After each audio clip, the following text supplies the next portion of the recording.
When I first started coaching, I had one tool. My tool was a clipboard with a piece of paper on it. It was a graph, and you would write the person's name, the exercise, and then there would be little blocks where you could put sets and reps, and you would just go workout after workout, and that was it. There were no other tools. Recently, I had a friend from Australia. You know who you are. I don't have very many friends from Australia.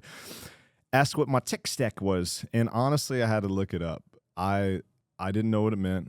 Sounded potentially illegal, but it turns out it's just a cool guy's way of saying, "Hey, what software do you use for your job?" And that felt like something that I could definitely talk about. I've never thought of myself as especially dialed when it comes to tech, but the more I thought about it, there are a few ways that technology has made what we do incredibly more efficient, and I'm super thankful for that. Now, this video, when my kids see it from 20 years from now, will probably be hilarious. They'll say, "Oh, you used your fingers to type? How quaint."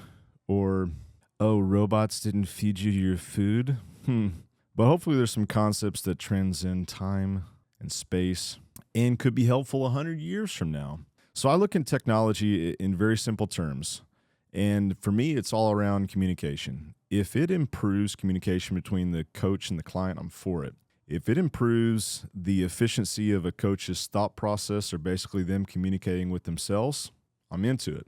If it's a tool that can somehow create efficiency as a staff or communicating from coach to coach, I'm probably very interested in it.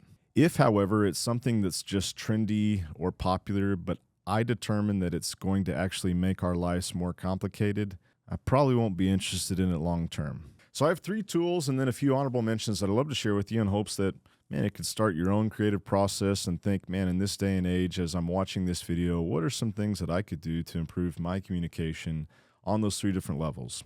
For us, the tool that we use for coach communication with clients is called TrueCoach. This is one of the best decisions we made 5 or 6 years ago to put everyone that primarily was training in a group format on a personal training software. That allows us to deliver a customized version of a templated workout. Let that sink in for a sec.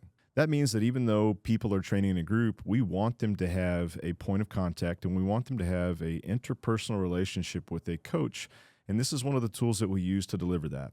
Now, if you're not familiar with TrueCoach, it does allow us to track their progress. It allows us to add other lifestyle habits. And there are integrated parts of this software that allow us to track nutrition and then wearable data like HRV, sleep, and some other stuff. So there's a lot going on. And even though it may seem easier just to have an app that sends a mass group of people a workout, we found that this extra layer of customization and personalization is something that has distinguished us from our peers for now a good many years. Now, I want to say really quick, this isn't a plug for TrueCoach.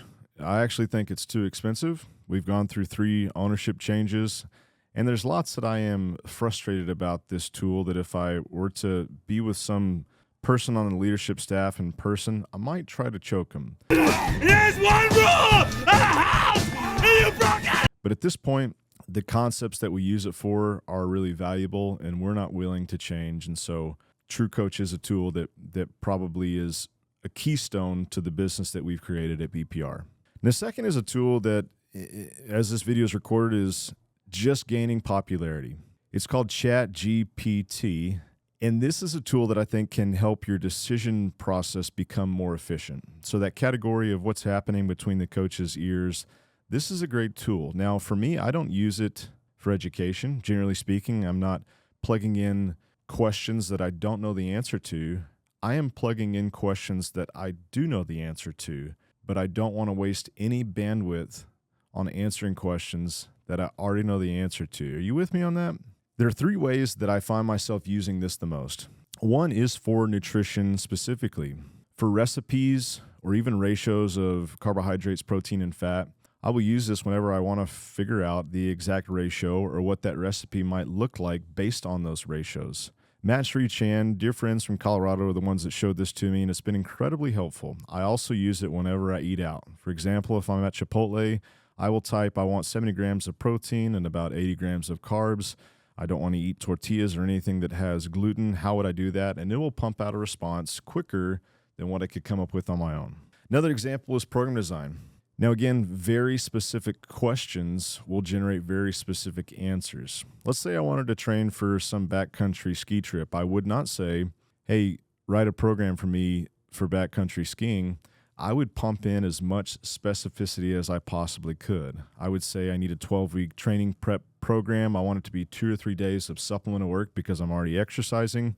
I want one day to be step-ups with a weight vest, and we can vary the height of the box, the weight vest. I would give those specific increments.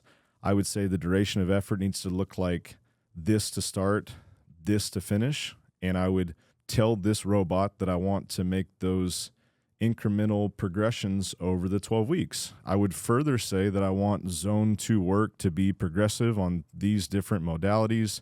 And I would say something like, hey, I want some strength endurance work, AKA alactic intervals of 5 to 10 seconds of work, followed by active recovery.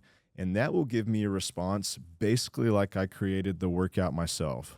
Maybe tweaks here and there, but I found that to be a great starting point and to be an incredibly time-saving activity.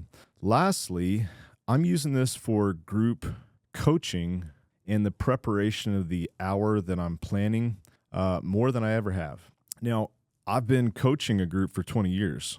So again, this isn't like, hey, how should I coach the air squat? But it's a question like this. I want to have something that allows me to understand how long things will take, maybe prioritize some point of education or something that we wanted to be the real focus of the hour.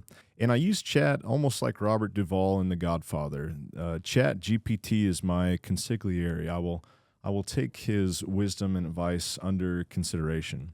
So let's say, for example, I have a 60-minute block and there's a workout that I don't know right offhand how long it's going to take. Let's say it's 10 intervals of 5 heavy power cleans, a 10-calorie bike sprint with full recovery.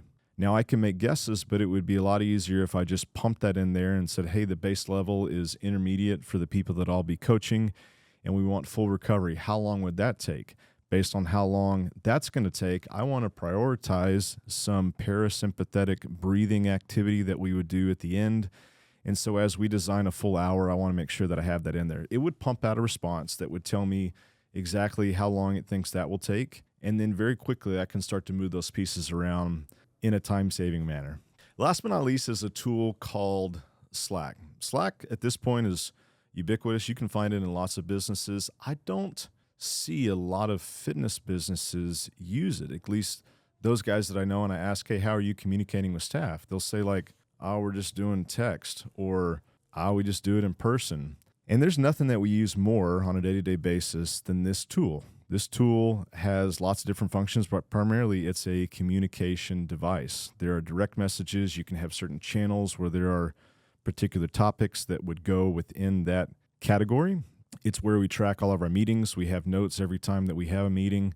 There's a place that if any issue comes up with a client or a coach, it can be documented right there and we can solve it in real time. We have a way to have virtual meetings on there if I'm out of town or somebody else is. And man, I don't know what we would do without it. We used other tools like this before, but Slack, I got to say, is pretty invaluable, especially when you have a team of people that you want to make sure everyone's on the same page with. Now, outside of those big three, I would say those are like the big main characters here. There are some honorable mentions. There's some supporting actors that do help this thing called a business go down. One's a tool called Loom. This is where you can record your screen. You can record videos. Every time that we create some new standard operating procedure, every time there's something that we have to use software for, we'll create a very short video, and there's probably 50 of those living. So instead of waiting for me or having to, even worse, individually walk everybody through it, we can record this and send it out instantaneously. Calendly is another software that we use. It allows us to have multiple people's calendars synced and present a very simple and elegant client interface where you could select an appointment with a coach that makes sense for your schedule, whereas on the back end, it's factoring in multiple calendars in a round robin or quid pro quo format where everybody gets an equal distribution of these appointments.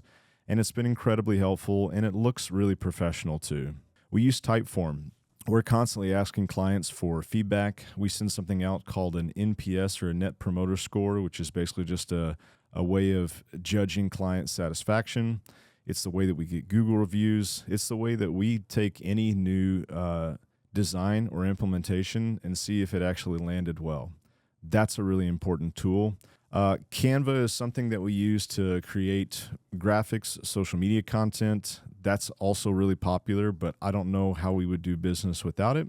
And then last but not least, from a planning standpoint, we use a tool called Milanote, which is really cool if you're a visual learner, because it can zoom out and show these different cards, how you might connect things like psychology, nutrition, sleep, or how you might coordinate anything with a lot of moving parts. And that's been a really valuable tool as well. So that's it. Look, why does any of this stuff matter? The specifics will change over time, but delivering more personalization, building higher accountability, and measuring progress, I'm convinced will not.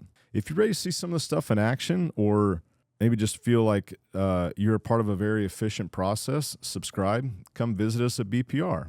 And this has been a monumental statement about incremental change, brought to you by the good people at BPR.